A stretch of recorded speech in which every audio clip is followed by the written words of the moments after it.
प्रत्येक बातमी, प्रत्येक अपडेट MCR न्यूज घेऊन येत आहे राजकारण ते मनोरंजन, गुन्हेगारी ते शिक्षण, औद्योगिक जग ते खेळाच्या मैदानापर्यंतच्या सर्व महत्त्वाच्या घडामोडी. सर्वात आधी सर्वात अचूक माहितीसाठी पाहत रहा MCR न्यूज. जिथे नाही कोणी तिथे फक्त आम्ही.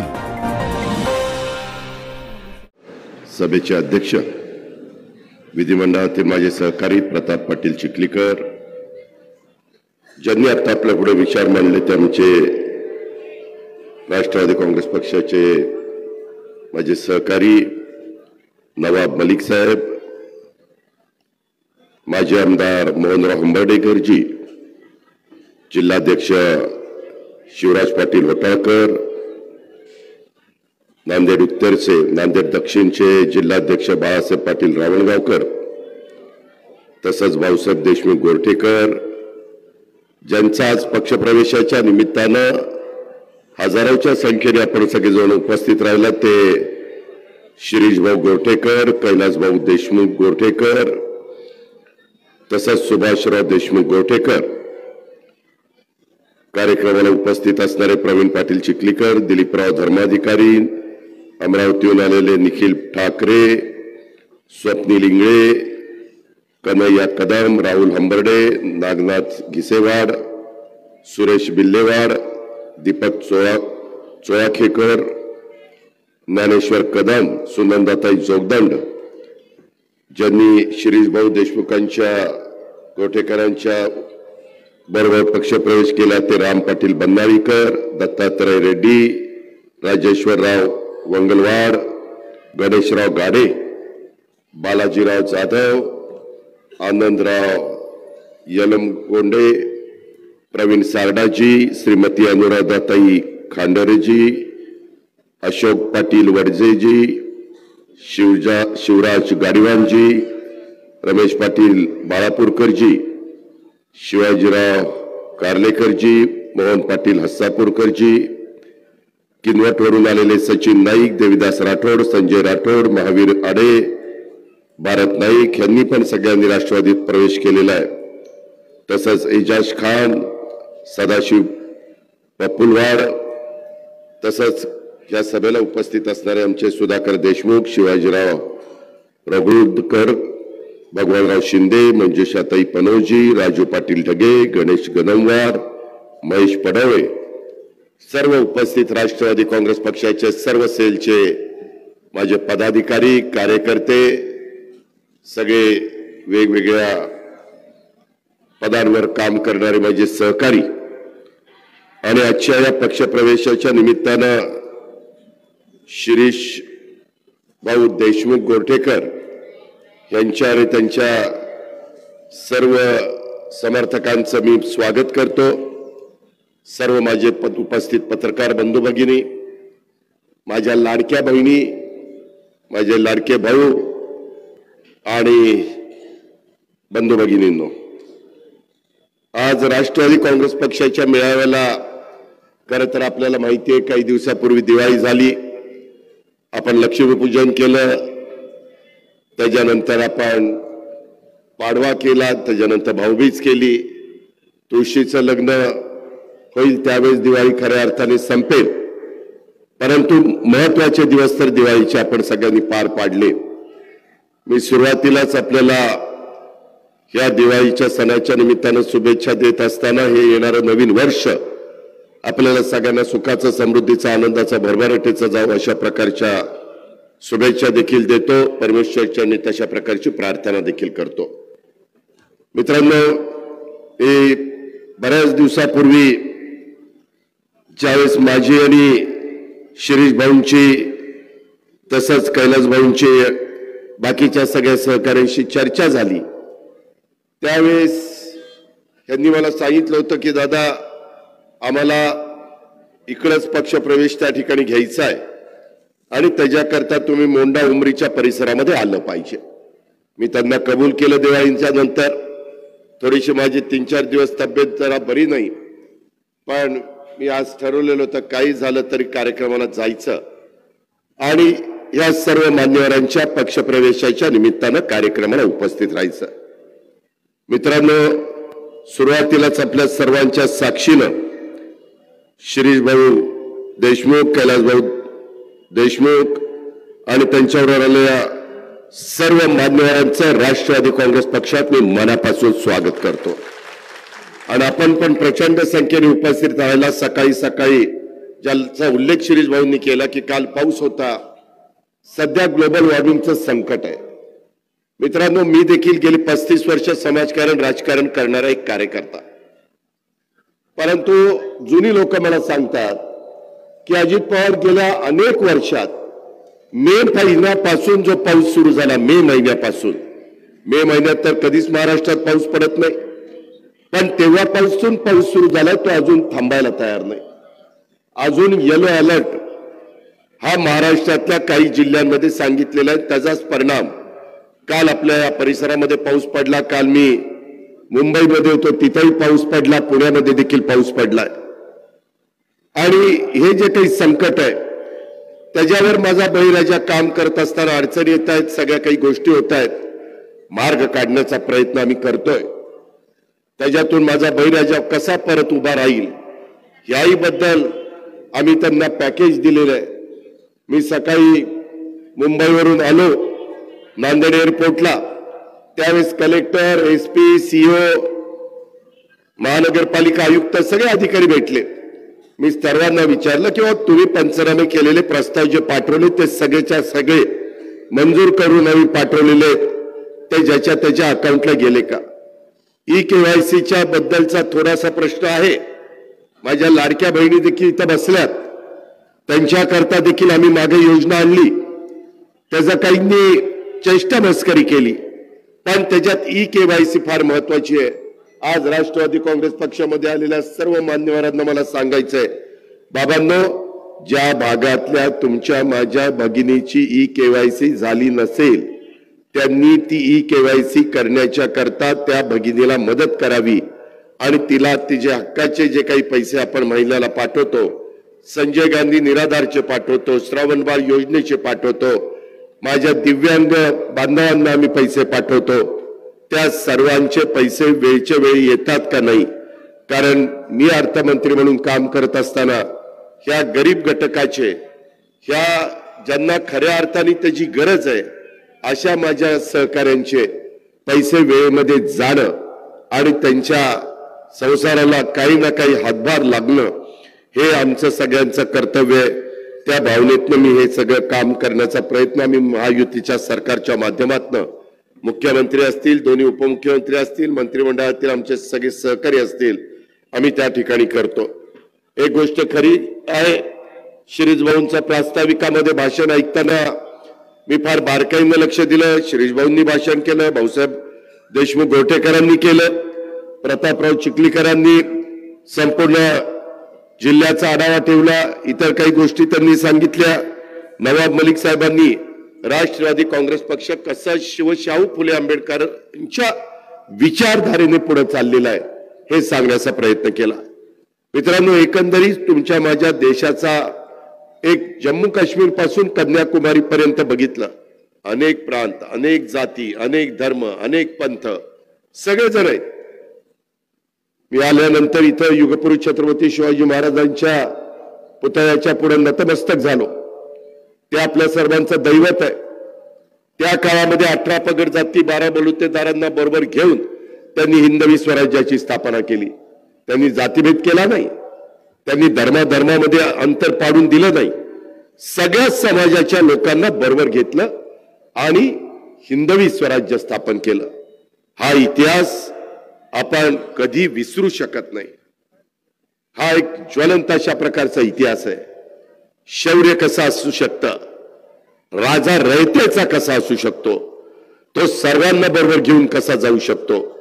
आणि म्हणून छत्रपती शिवाजी महाराज असतील, त्याच्यामध्ये राजर्षी शाहू महाराज असतील, डॉक्टर बाबासाहेब आंबेडकर असतील, महात्मा ज्योतिराव फुले असतील, पुण्यश्लोक अहिल्यादेवी होळकर असतील, सावित्रीबाई फुले असतील, मौलाना आझाद असतील, या सगळ्या महापुरुषांना मी, सावित्रीबाई फुले, सर्व महापुरुषांना, राजमाता जिजाऊ असतील, या सर्व ना मी अभिवादन करतो।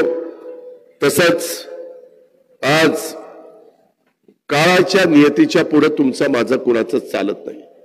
इथं बसणाऱ्या प्रत्येक माणसाला नियतीचं बोलवून आल्यानंतर जावंच लागतं, हे परंपरा आहे।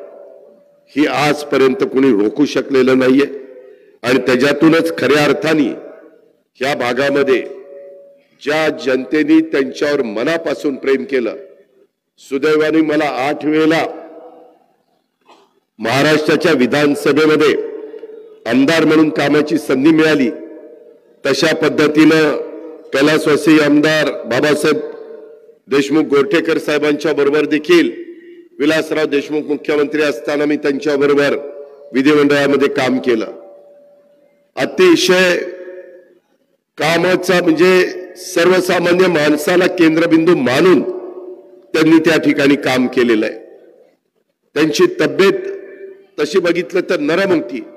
सभागृहात शेवटच्या बाकड्यावर ते बसायचे, कारण दारातनं आत आलेल्या त्यांना बसायला तिथं सोयीचं व्हायचं, पण अतिशय करारी अशा प्रकारचं ते व्यक्तिमत्व होतं। परंतु तेही आपल्याला सोडून गेले।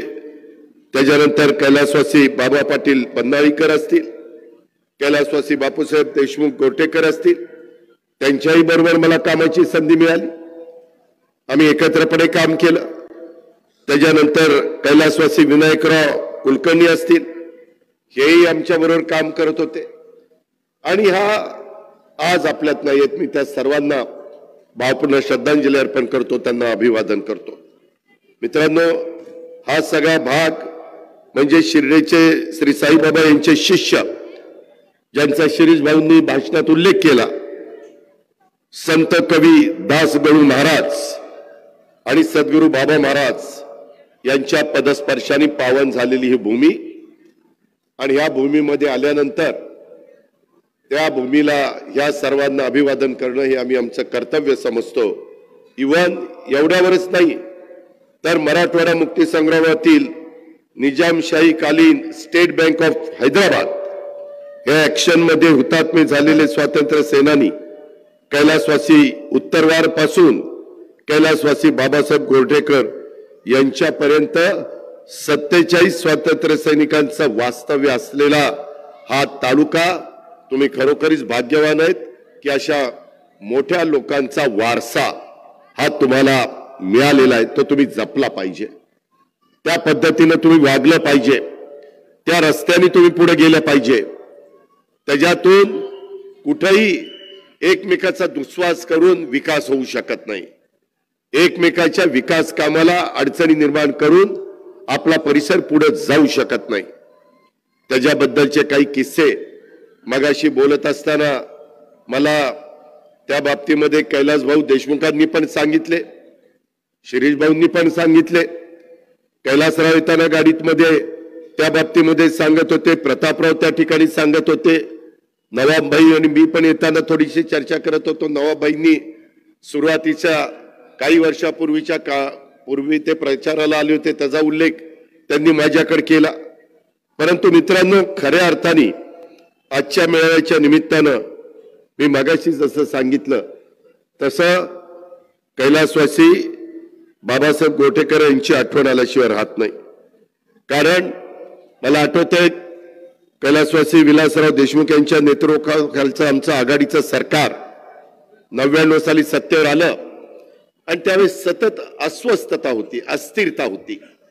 काही वेळेस तर आम्ही आमदारांना घेऊन बाहेर पाठवलेलं होतं, मला वाटतं बेंगलोरला पाठवलेलं होतं, आणि त्यावेळेस बाबासाहेब गोरठेकरांनी अपक्ष आमदार म्हणून त्यांना पाठिंबा दिलेला। अविश्वास ठरावाच्या वेळेस निस्वार्थी भक्कम साथ सुद्धा त्यांनी त्या बाबतीमध्ये दिलेली होती।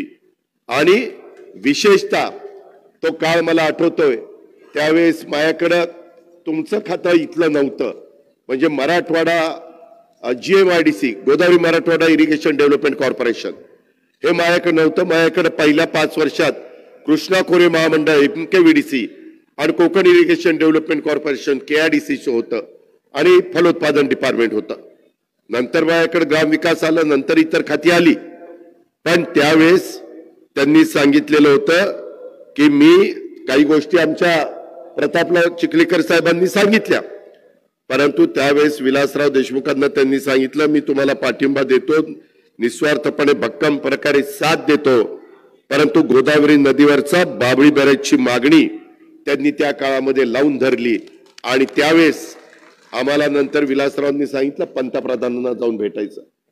आम्ही त्यावेळेसच्या पंतप्रधानांना जाऊन भेटलो आणि त्यांना सांगितलं केस सुप्रीम कोर्टात आहे, जायकवाडी धरण आहे संभाजीनगरला, नाथसागर देखील तिथं म्हटलं जातं, तिथून गोदाकाठ सुरू होतो आणि तो इकडे येतो आपल्याकडं, शेवट आपल्या इथं होतो, नंतर तो शेजारच्या राज्यामध्ये जातो. त्या नदीवर पुढे पोचमपार धरण आहे, त्याच्याबद्दलचा उल्लेख मगाशी शिरीष भाऊंनी आपल्या भाषणामध्ये केला की काय अडचण आहे काय नाही. आणि त्यावेळेसच्या पंतप्रधानांना आम्ही मागणी केल्यानंतर त्यांनी सांगितलं की ठीक आहे मी त्याच्यामध्ये तुम्हाला मदत करतो. सुप्रीम कोर्टात मॅटर होती, माझ्याकडे ते डिपार्टमेंट आल्यानंतर मला गोरठेकर साहेबांचे शब्द आणि नंतर बापूसाहेबांनी पण मला सांगितलं दादा मला बाकीचं माहित नाही, मला हे काम करून पाहिजे. आणि ते काम तसं बघितलं तर सुरू करता येत नव्हतं, कारण त्याला मान्यता नव्हती. आम्ही मान्यता मिळेल या अपेक्षेवर काम सुरू केलं, कारण म्हणलं मान्यता मिळायला तर 2-4 वर्ष झाली आणि मग नंतर काम सुरू करायचं आणि कधी व्हायचं काय व्हायचं, काय वेळ कुणाकरता थांबत नसतं. आणि त्याच्यातनं आपण तो बाबळी बॅरेज केला. नशीब तुमचं माझं चांगलं बाबांनो, तो बॅरेज व्हायला आणि त्याच्या आधी सुप्रीम कोर्टाची आपल्याला मान्यता मिळायला गाठ पडली आणि त्याच्यावर आपण पाणी तिथं आणू शकलो. पण शिरीष भाऊंनी सांगितलं तसं त्या पाण्याच्या बद्दल पण काही त्यांनी बंधनं घातली, कधी अडवायचं कधी सोडायचं, मला पाणी दे रे जरा, कधी अडवायचं कधी सोडायचं त्याच्याबद्दलचा उल्लेख त्यांनी केला. मी त्याच्याबद्दल एवढंच सांगतो की याबद्दल GMRDCचे अधिकाऱ्यांना घेऊन मला बसावं लागेल. मी शिरीष भाऊ प्रतापराव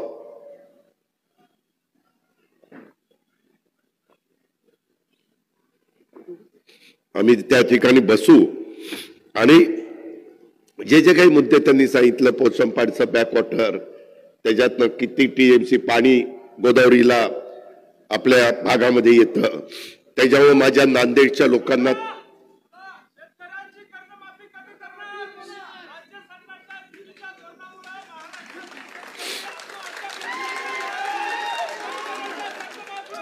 मी त्यामध्ये ऐका, मी त्याच्यामध्ये कधीच सांगितलं नाही कर्ज माफी करणार नाही असं सरकार कधीच बोललेलं नाही. आपल्याला एक बाळ तुला ऐक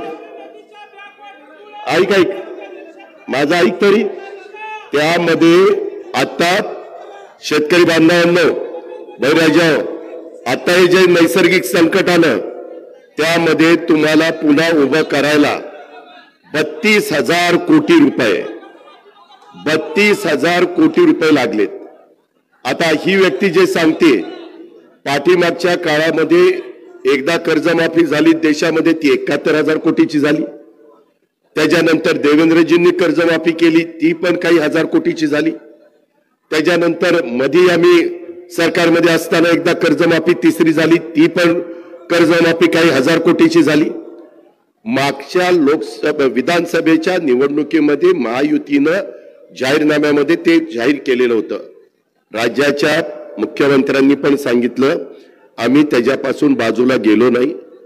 त्या संदर्भामध्ये योग्य वेळी आता कर्जमाफी करायची का 32,000 कोटीचं सगळ्यांना मदत करायची हा प्रश्न आला. त्यामुळं पहिल्यांदा 32,000 कोटी, कारण काही शेतकरी असे होते की त्यांनी कर्जच काढलेलं नव्हतं. आता जो पाऊस पडला किंवा माझ्या नांदेडमध्ये एवढं मोठं पाणी आलं किंवा महाराष्ट्रातल्या वेगवेगळ्या भागात पाणी आलं, त्या शेतकऱ्यांना पण मदत करणं, कारण तो जिरायत भागातला शेतकरी होता, त्याची सर्वस्व जमीन पावसावर अवलंबून असते, तो वापशावर पेरून टाकतो, तो कर्जही काढत नाही, अशा पद्धतीची परिस्थिती होती. आणि मी आज पण पुन्हा तुम्हाला सांगतो शिरीष भाऊंच्या आणि बाकीच्या सगळ्या मान्यवरांच्या पक्षप्रवेशाच्या निमित्तानं या संदर्भामध्ये त्या पासून शासन बाजूला गेलेलं नाही. मुख्यमंत्र्यांनी पण सांगितलं की आम्ही ती देणार आहोत. परंतु हे सगळं करत असताना मित्रांनो, आपल्याला मी तुम्हाला सांगतो, इथं लाडक्या बहिणी बसल्यात. लाडक्या बहिणींना 45,000 कोटी रुपये वर्षाला त्यांच्या दर महिन्याला 1,500 रुपयाप्रमाणे द्यावे लागतात. किती? 45,000 कोटी. इथं लाडके भाऊ बसलेत 3 हॉर्सपॉवर, 5 हॉर्सपॉवर, 7.5 हॉर्सपॉवर 3 प्रकारच्या मोटारींची बिलं आता तुम्हाला येत नाहीत. येतात का? नाही येत. त्याच्याकरता राज्य सरकारकडनं तुम्ही वापरलेल्या विजेच्या करता महावितरण कंपनीला 22 ते 23,000 कोटी रुपये भरावे लागतात. तुमचं लाईट बिल माफ केलं म्हणजे तुम्हाला माफ केलंय, परंतु ती कंपनी महावितरण तिला पैसे द्यावे लागतात. ते राज्य सरकारच्या तिजोरीतनं जातात. शेवटी राज्य सरकारला 8 लाख कोटीचं बजेट आहे. 4 लाख कोटी रुपये पगार पेन्शन ह्याच्यात जातात. 45,000 कोटी रुपये लाडक्या बहिणींना शब्द दिलाय तिथं जातात. 20-22 हजार कोटी रुपये, 23,000 कोटी रुपये माझ्या लाडक्या भावांच्या वीज माफीच्या करता जातात. त्याच्यातून संजय गांधी निराधार. पूर्वीच्या काळात मला आठवतंय, मी तेव्हा राजकारणात नव्हतो, जुन्या लोकांना आठवत असेल, ही अंतोले साहेबांनी योजना आणलेली. महिन्याला 60 रुपये मिळायचे. किती? 60 रुपये. आता आम्ही महिन्याला 1,500 रुपये देतोय. हाही वर्ग खूप मोठा आहे, त्याला काही 1,000 कोटी रुपये जातात. दिव्यांग त्यांना 1,500 ऐवजी 2,500 रुपये केलेत, त्याला काही 1,000 कोटी रुपये जातात. त्याचबरोबर श्रावणबाळ योजना, त्याला काही 1,000 कोटी रुपये जातात. मी पण साहेब शेतकरी बांधवांनो, मी पण शेतकरीच आहे ना. माझी पण शेती आहे, आजोबांच्या पासून आहे. पण जो आजोबा, माझे वडील, मी, आता माझी पुढची पिढी करेल. 4-4 पिढ्या आम्ही पण शेती करतोय. तुम्ही पण अनेक जण शेती करताय. त्याच्यामुळं हे जे काही आहे ठीक आहे, त्यांचा तो अधिकार आहे, त्याच्याबद्दल मी काही म्हणणार नाही. शेवटी मागणी करणं त्यांचं काम आहे. पण एकंदरीत हा सगळा डोलारा ज्यावेळेस आपण सांभाळतो त्यावेळेस काही गोष्टी ह्या थोड्याशा सबुरीने घ्यायच्या असतात. त्या आम्ही नाही म्हटलेलं नाही, मी पुन्हा तुम्हाला सांगतो. परंतु हा सगळा एकंदरीत जबाबदारी ही महायुतीच्या सरकारने उचललेली आहे आणि एकंदरीत त्याच्यावर कमिटी पण नेमलेली आहे. परवाच माझ्याकडे फाईल आलेली होती की बाबा कशा पद्धतीनं त्या कमिटीचा अहवाल आल्यानंतर काय त्याच्यातून कशा पद्धतीने ती कर्जमाफी द्यायची, अशा प्रकारची तज्ञ लोकांची एक कमिटी पण नेमली गेलेली आहे. ह्याची पण आठवण मी आज आपल्याला सगळ्यांना या निमित्तानं करून देतो. आणि माझ्या उमरी तालुक्याला सुजलाम सुफलाम करण्याच्या करता ऊर्ध्व पैनगंगा कॅनल मुदखेड पर्यंत थांबलेला असताना तो उमरी आणि धर्माबाद पर्यंत नेण्यामध्ये कैलासवासी बापूसाहेब गोटेकर यांनी त्या काळामध्ये पाहिलेलं स्वप्न आता काही प्रमाणात साकारलेलं आहे. पण शिरीष भाऊंनी सांगितलं तसं अजून काही राहिलंय. शिरीष भाऊ, त्याच्यामध्ये मी GMIDC ची मीटिंग लावील. प्रतापराव, तुम्ही आपण सगळे बसू आणि त्याच्यातून साधारण पुढे किती पैसे लागतात, काय लागतायत आणि त्याला कशा पद्धतीनं निधी द्यायचा तेही आपण त्या ठिकाणी ठरवू. आणि ही महत्वाची बाब आहे. मी शब्दाचा पक्का आहे, मी कुठेही त्याच्यामध्ये बदल होऊन देणार नाही.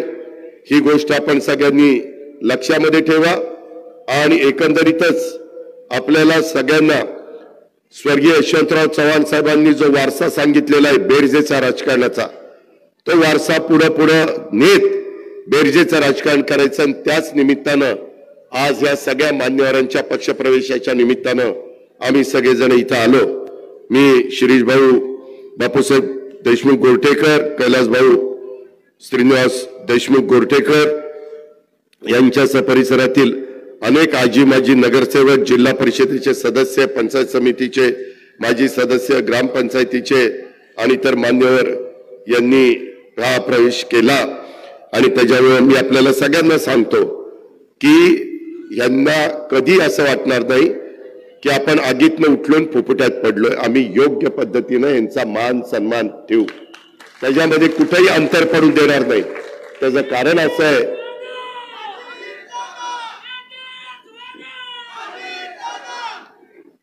त्याच्यामध्ये एवढंच आहे की पाठपुरावा करावा लागतो कामाचा, पूर्ण राज्याचा त्या ठिकाणी व्याप असतो.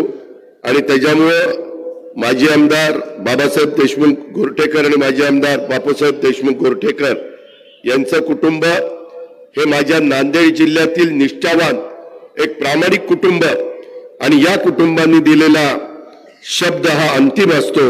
आणि त्याच्यामुळे नांदेड जिल्ह्यामध्ये विशेषतः उमरी, धर्माबाद, भोकर, नायगाव, त्याच्यातून आजच्या या कार्यक्रमाच्या निमित्तानं तसं बघितलं तर स्वतः सचिन नाईक आणि काही किनवटचे पण मंडळी आज पक्षामध्ये आलेले आहेत, त्यांचंही मी स्वागत करतो. पण ह्या सर्व तालुक्यात त्यांना मानणारा हा मोठा वर्ग आहे, विशेषतः उमरी, धर्माबाद, भोकर, नायगाव. आणि अशा कुटुंबातील आज हे सगळे मान्यवर तुमच्या सहित राष्ट्रवादी काँग्रेस पक्षामध्ये प्रवेश करतायत. ह्याचा निश्चितपणे फायदा हा होणार आहे. आणि एकंदरीतच उद्याच्या येणाऱ्या स्थानिक स्वराज्य संस्थांच्या निवडणुका, त्याच्यानंतर सहकारातल्या निवडणुका, मार्केट कमिटीच्या पणनमधल्या निवडणुका, ह्या पण महत्वाच्या असतात. तिथं आपल्याला कार्यकर्त्याला संधी देता येते. ह्यामध्ये मगाशी नवाबाईंनी सांगितलं तसं शिवशाहू फुले आंबेडकर विचार सरणीचेच गोरठेकर कुटुंबीय पण होतं, आम्ही पण होतो. यापूर्वी त्यांनी आम्ही एकत्र बरोबर काम केलेलं आहे. आज दत्तात्रय रेड्डी माजी सभापती जिल्हा परिषद नांदेड, तसंच सुभाषराव जखोजीराव देशमुख गोरठेकर नाना, आनंदराव विठ्ठलराव यल्लम गोड्डे माजी जिल्हा परिषद सदस्य, बालाजी केवला जाधव माजी जिल्हा परिषद सदस्य, उद्योजक आहेत, बंजारा समाजाचे लोकप्रिय व्यक्तिमत्व आहे, गणेशराव भीमसेनराव गाडे माजी उपसभापती मार्केट कमिटी उमरीचे, आणि आमचे सदाशिवराव पुपुलवाड यांच्यासह अनेकांनी त्यामध्ये प्रवेश केलेला आहे. मी एवढंच सांगेन की यामध्ये जुन्या नव्यांचा अशा पद्धतीचा कुठला वाद होणार नाही. सगळ्यांचा मान, जुन्यांचाही आदर ठेवला जाईल, नव्यांचाही सन्मान केला जाईल.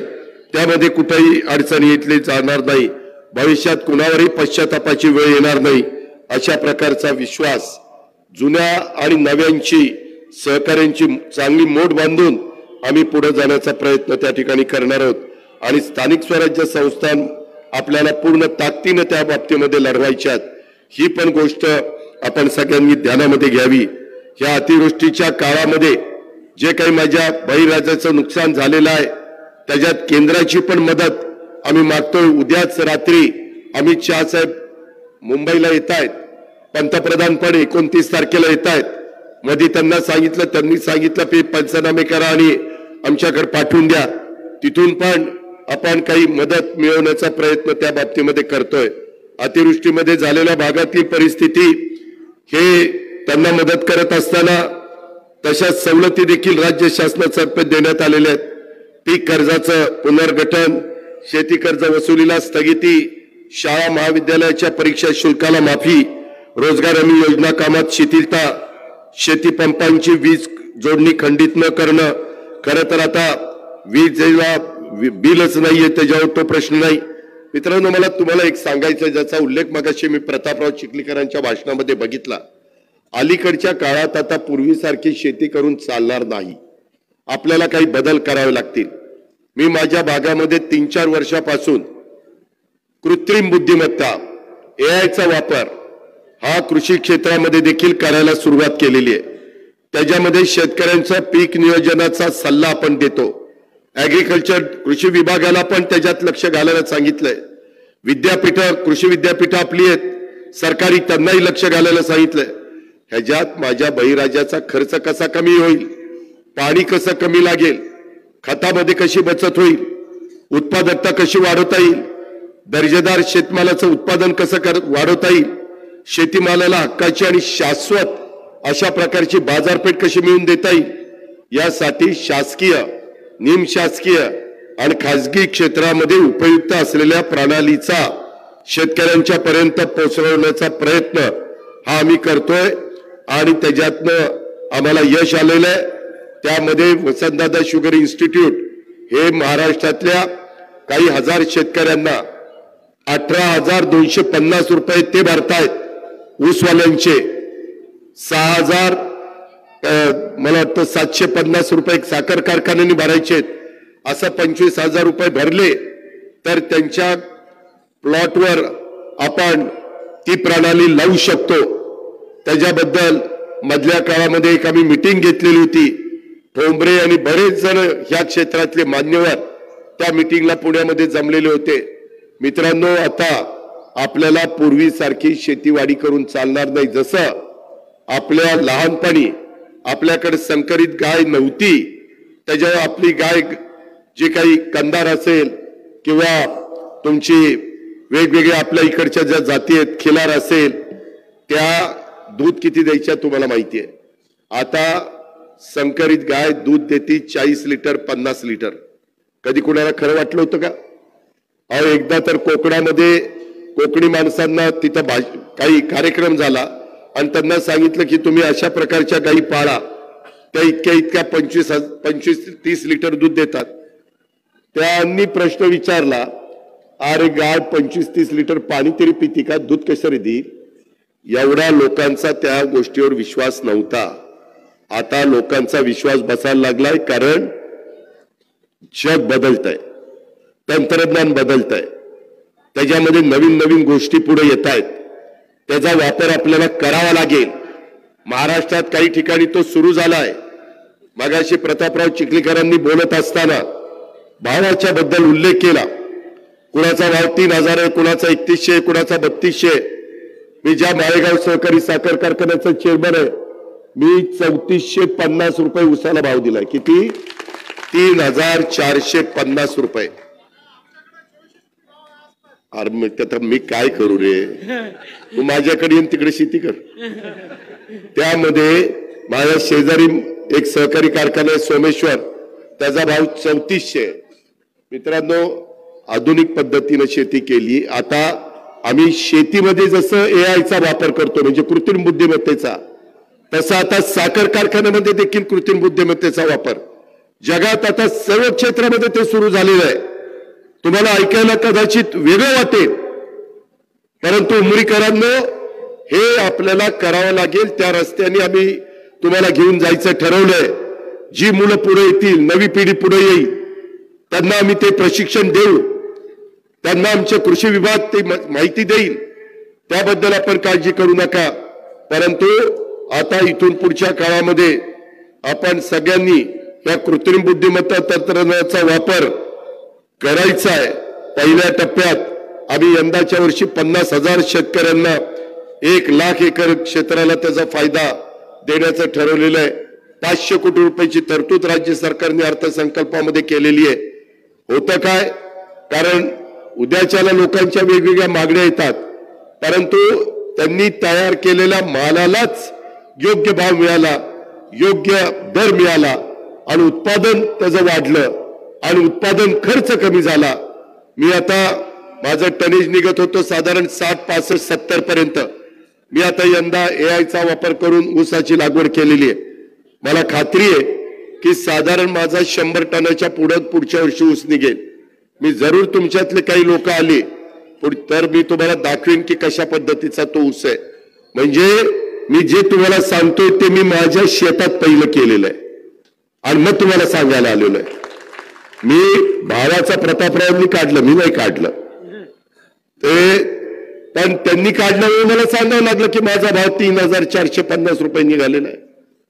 त्याच्यावर जे आहे खरं ते मी सांगणार ना। मग आम्ही जर करू शकतो तर आपली इथली लोक का करू शकत नाही? काय अडचण आहे? त्यामध्ये तुम्हाला पाणी आहे, गोदाकाठ भरलेला आहे, त्याच्यात जे काही मगाशी शिरीष भाऊंनी अडचणी सांगितल्या त्याच्यात मी लक्ष घालणार आहे।